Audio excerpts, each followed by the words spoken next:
Welcome to Binge Diaries. I have thoughts, so let's unpack. Episode 8 of Bitten Season 1. Let's go ahead and unpack this because, again, whew, a lot. So, as we know, Jeremy was stabbed. Something was probably like poison on the knife, right? So, while Clay is torturing Kane to get the information out of him, Elena went to go look for that human woman that helped them with the ambush. So that way, if she knows where the mutts are, Elena can get that information out of her and they can go from there, right? So you would think. Well, in the midst of this, Philip, I believe that was his name. I hope I'm getting it right. Elena's boyfriend back in Toronto with the video and, all of that. He's looking at it, like dissecting this video, and he sees that Elena's clothes are folded and hidden at the beach that she went running at with Logan. So now he's thinking that she's running butterball naked on the beach with her quote unquote cousin. So he's thinking that she's cheating on him, whether it's with Logan or somebody else, right? But he's not saying nothing. He's playing it cool and he's really just piecing all of it together so far. Fast forwarding the part to him when he goes back to the house where he bought the video from the person with all the computer setup and stuff like that who had the video. They were not there. It was nobody. Come on now, you cannot tell me that this is not a part of the setup. That is the exact same apartment that they went to, and now everything and the person is gone. Never was there, not a trace. Even the landlord was confused. Now it got me thinking, because if the landlord doesn't know what he is talking about at all, like, no, it's the little old lady and she moved out months ago or something like that, what if that guy who he met up with was a wolf and he couldn't tell because he's not a wolf? He don't have that canine scent. So I'm like, oh my goodness, really, really? Yeah, this is all a part of a setup. Come on now, this has to be a setup. Now back to Elena on the hunt for this woman, and you're not gonna believe what she found out when she found her. She found out everything. She found out that she knows about the wolf. She knows that she's the only female wolf, and yada yada. Yeah. Also, guess who shows up? The other mutts Elena was looking for, the Carl one and the one with the glasses. Elena goes ahead and gets the information from the mutts. It takes a little arm twisting, but she went on ahead and got it, and she took it back to Jeremy, went on ahead and gave him some of her blood for a blood transfusion, and bada bing, bada boom. All was good. No. Elena, in that conversation with Amber, which is the human girlfriend, right? She was feeling some type of way because Kane would not bite his girlfriend because he's so afraid of losing her. Meanwhile, back at the ranch, Clay is the one that bit Elena. Why was he not afraid of losing Elena? How did he know that she was going to be the one to survive? I don't think he did. So now she is feeling some type of way, and she voices that to Clay, as she should, because you bit me. You didn't care about my life? Is that what you're trying to tell me? There's no way you bit me because you love me. Like, make that make sense. I forgot to mention, apparently, if a human, I don't know if it's humans or like all humans or just the women, but if a woman or if a human finds out about werewolves or that you're a werewolf, that you will be tracked and killed. So how is it that they're having these babies with these women? Like, are they responsible of killing them? Is that why Logan is so sad? Because after she gives birth, he's gonna have to kill her? Is that it? Now, before that conversation with Elena, Clay and Kane was kind of having a little heart to heart. Like, they was, kind of, yeah, having a heart to heart, I guess. After that conversation, oh, he was pissed, honey. He went back down there to Kane, and I don't know what he did to him, but he did something with his bottom. He did something. And I was like, oh my goodness. At that moment, I felt so bad for Kane because, not saying that he didn't deserve it because their pack members are dying, but that you was understanding him. I thought y'all had an understanding, and that doesn't take away anything that he has done, but y'all talked about that. And now, because you're mad that he won't bite his woman, and that's making your ex-woman feel some type of way that you're gonna hurt him, torture him, and that is literally how it went off with Kane screaming. Moving on to episode 9. Episode 9 opens up with Jeremy and Nick, and they are discussing Koenig. I guess the Mutts hired him, which is somebody who they used to hire to like do the biddings, I guess. He is a ruthless killer, apparently.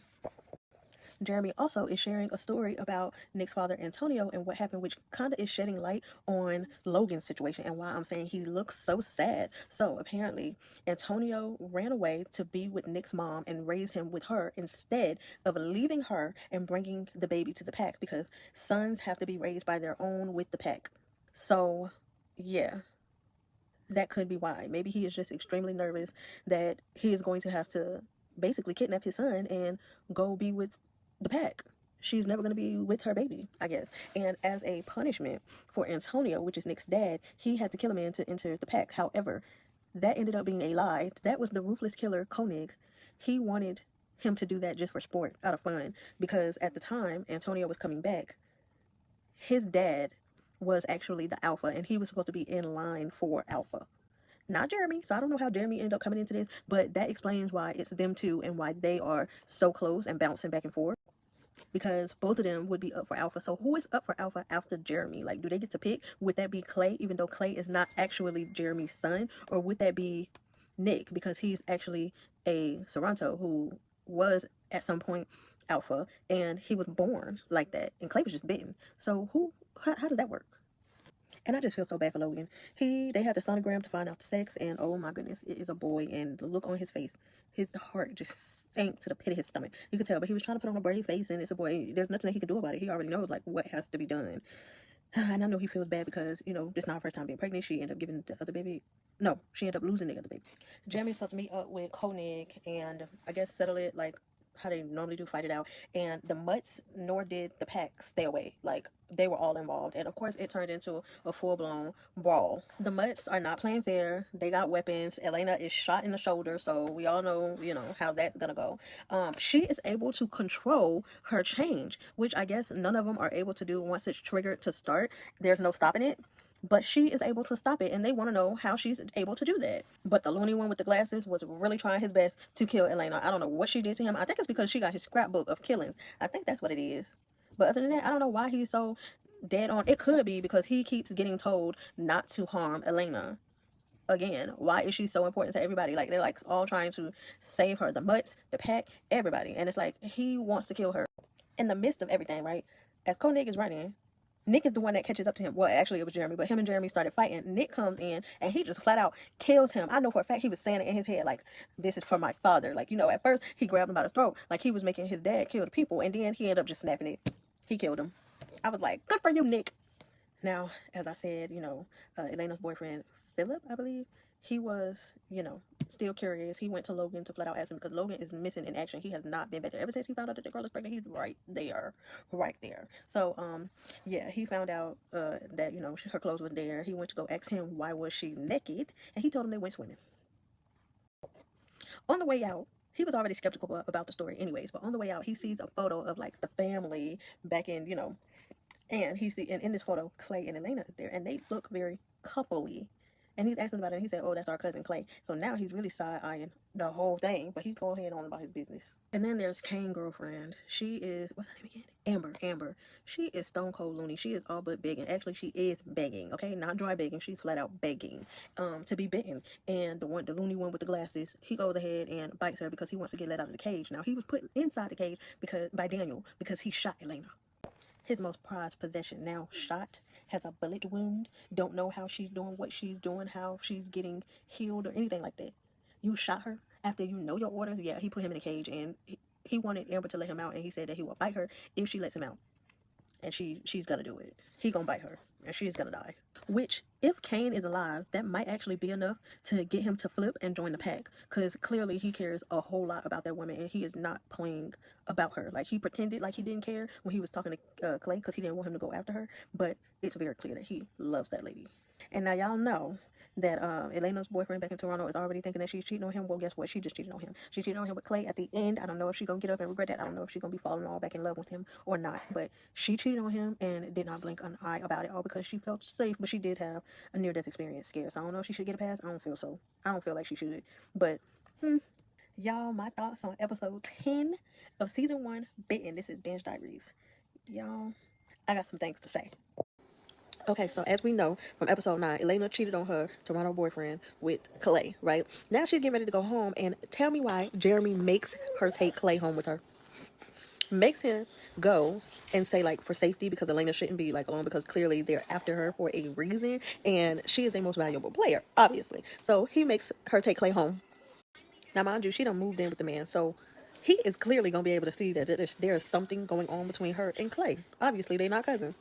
Now, Logan was gifted a rattle saying it's a boy. Now, he didn't tell anybody that they were pregnant or sex of the baby. So, he's thinking that it's like a play against the pack or whatever. And I knew it. I knew it. He was running, or not running, but avoiding them because of the whole wolf law. Like, he has to take his newborn son away. He revealed that he does not want to do that. It was very clear that he would not be stressing like that if it was a girl. So, oh my God, he plans on asking Jeremy. I don't think that's gonna go over well. Him asking him, I hope they don't kill the lady, but yeah. All right, so remember the pack member whose eyeballs was out where his son was missing, or the mutts had him, and he finally escaped. Jeremy was on the fence. He really didn't believe his story because it was like, why would they spare him? He was thinking that like he traded the loyalty like to play the pack in order to live, but it turns out that that was not the case. He really did just escape. He was very helpful in finding the mutts hideout. Now, at the Mutt's hideout, or what's it called, their warehouse, that is where it was really revealed just how important Elena was to them, because they was literally watching every single thing that she did. Speaking of, while Clay went home with Elena, with her, her boyfriend or whatever, he ended up staying with them and not in a hotel, and he was looking through the things, and he seen this name, James Williams. And it really was a good thing that he was snooping, because that name comes up again at Elena's solo event, like for photography or whatever, and that person was the main like sponsor for the event, so they picked the date, the venue, the time, everything. And here's why.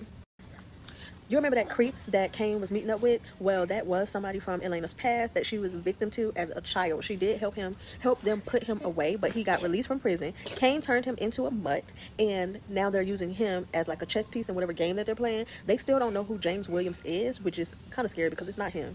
But they did all of that to get Elena there. And I honestly feel bad for Logan, because the only reason why Jeremy is allowing him to go back to Toronto to protect his girlfriend is because she's pregnant. If she wasn't pregnant, I don't think he would care or think twice about her. Also, this is my last thing that I'm going to say about this episode. Elena should have kept lying. I don't understand why she told Philip as much as she did. I get that she probably was feeling some type of way about it, but you have this secret that is bigger than any lie that you have told. You should have just kept that to yourself. Now he's asking you, are you done with Clay? And you looking at him with a stuck face. Girl. But let me know your thoughts in the comments, and if you have any show recommendations, drop them down below. Just keep them bingeable and spoiler free. Subscribe for more.